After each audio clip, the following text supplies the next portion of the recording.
Hi, my name is Dr. Rod Belnap, and I'm a candidate for Administrator of the Year in Region 5. I've been the president of the UASCTE in the state of Utah and also the president of the Secondary Principals Association in the state of Utah. It's an honor to be able to talk about CTE today, and one of the questions that we're asked to address is how we've made the biggest impact in CTE. And I wanted to start out with a story or analogy that I think will really set the stage for this. Death Valley is one of the hottest places on earth, and hardly anything grows there. In fact, they only get a quarter of an inch of rain there every year. But in the year 2005, they got 7 inches of rain in just a few months, and it turned into the most unbelievable, just flowers everywhere, and it looked like a high mountain meadow. It was incredible.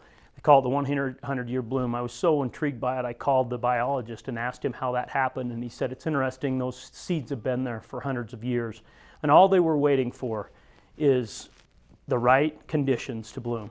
And that's what I would say that I've done in CTE, and the way that I believe is that you really want to give students the right conditions to be able to bloom. And a few examples of that I've been able to see and do is for example, it's our Traegers.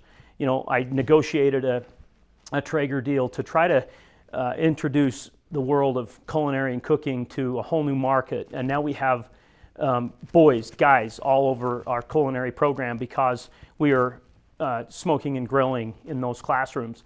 And I thought that was really innovative. And we didn't have esports a couple of years ago. We really started pushing that, and that has been a game changer for hundreds of kids throughout our district. And so that gave them a place to bloom. During COVID, we had numerous students from all the way through the elementary and secondary schools that couldn't study at home.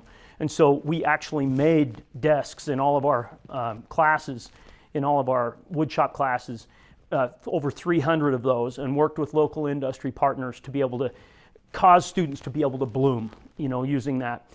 We also started maker spaces like this one in two of our poorest schools, where students could have unlimited access to technology and prepare for CTSO activities and collaborate and really bloom in these settings. And we've been able to see that with the massive numbers of our CTSOs growing.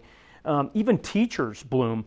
I look at someone like our drone teacher, who was an audiovisual teacher and sort of revitalized and remade by the introduction of drones, and now he just thrives, and the students thrive with these drones in our district. Elementary teachers now are thriving and blooming because they're introducing all of our pathways with our Nearpods that we created, that they can introduce all those pathways in the elementary schools. It's been amazing to see what we do with our summer CTE camps and all of our Title I students that are able to go and learn how to train a dog or fly a drone or do all kinds of cool things in the summer, and they're able to bloom and thrive. Our concurrent enrollment credits that I've been over that program for years, and we've gone from 11,000 to 25,000 credits district-wide. It's incredible how many students have been able to access that, and it's saved them upwards of $67 million last year in the number of credits that they've earned. Those kinds of things are really what we're talking about the inspiration around how we can make a difference, and truly it's all about kids, families, and getting them on their path and helping them thrive. The second question that we were asked to address is, what are one of the challenges that CTE is facing? And I would say that challenge is around the constantly changing industry needs. And a great case in point that I'll use is our tiny home project. A few years ago, we heard about all of the great need in the construction area in the state of Utah, all of the opportunities, jobs from our workforce services, who were saying that we needed to address this in our schools. And we really didn't have a strong construction program. And so we went to work, and we worked with local manufacturers and construction people, and they suggested this emerging market of manufactured homes and tiny homes. So we started doing that. We paid attention to workforce demand, to emerging demands, and then we created something unique and cool for the students of Weber School District. And we started that up, and now it's across the entire state. Then the second step in this changing industry needs is to invite industry into the schools and to go into the businesses, actually go out into local businesses. And we do that with our counselors. And we have hundreds of local business partners that come in and speak in our classes, and we introduce our teachers to those individuals in fast-growing areas like outdoor product design and baking and pastry, and it really starts to light a fire in them. In fact, last year we introduced them to 3D printing, and now we have a brand new 3D printing class.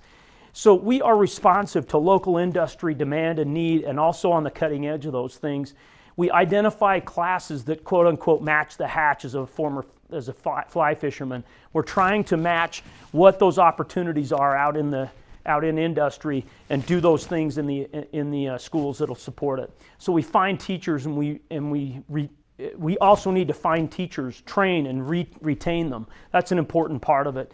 And finally, to be flexible and malleable, to look at these classes as constantly changing, so that the symbiotic relationship between industry and education really inspires them. And that's how we're going to engage students and build skills and really take this to a new level. Finally, I'm really excited. I wanted to tell a story in closing, talking about what does CTE really mean to me.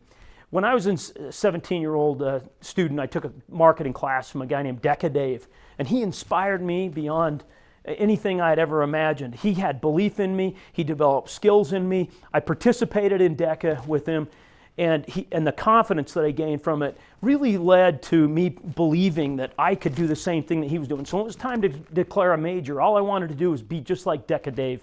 So I became him. I became a business marketing teacher. I taught for 11 years as a business marketing teacher. I started a sports marketing class. It's been innovative throughout the state, and Dave was my inspiration. I then became that for a guy by the name of Trevor Ward, who's now who then became also a teacher of business marketing. So now you have this long lineage of individuals who impacted other people, and that is so critical in this process. And that's what I would say, that what does CTE mean to me? Well, Deca Dave became my coordinator under me. And Trevor Ward and when he retired, Trevor Ward took his place and became the coordinator under me. And so just today we found out that there are over 100 DECA national qualifiers just in DECA alone in our district. So this became the inspiration of Grow Your Own, our TAP program. And that was the inspiration, knowing that David impacted me, that I was able to impact Trevor, and now Trevor is training the person he will impact and inspire. And I believe that that's truly what CTE means to me, is that CTE changes lives. And I really appreciate this opportunity. Have a great day.